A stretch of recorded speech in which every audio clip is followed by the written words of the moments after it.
The pandemic-era policy known as Title 42 will come to an end by court order in less than 2 weeks. As May 11th nears, border officials are bracing for what comes next. Tonight, a look at how they're preparing and new strategies announced by the Biden administration to address it. It's one of the busiest checkpoints along the Southwest corridor. The Falfurrias checkpoint in Brooks County sees thousands of vehicles pass through each day. But sometimes migrants attempt to bypass it, to devastating effects. These persons that get sick, they get ill, or they get hurt, and the rescues are consistent. Incidents like these are expected to increase once Title 42 comes to an end.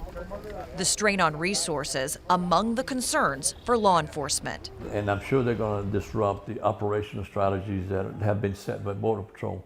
That's going to become the issue. The May 11th deadline went. Meantime, in Del Rio, a similar sentiment. So we do expect the numbers to continue to climb. Ahead of May 11th, Border Patrol establishing what they call lateral decompression.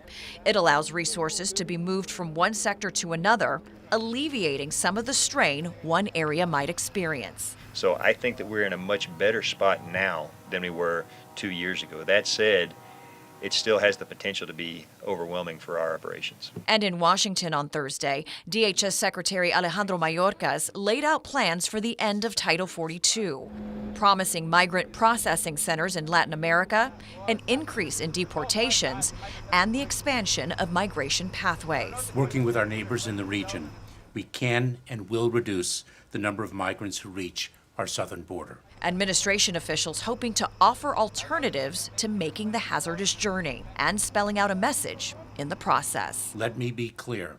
Our border is not open and will not be open after May 11th. Isis Romero, KENS 5.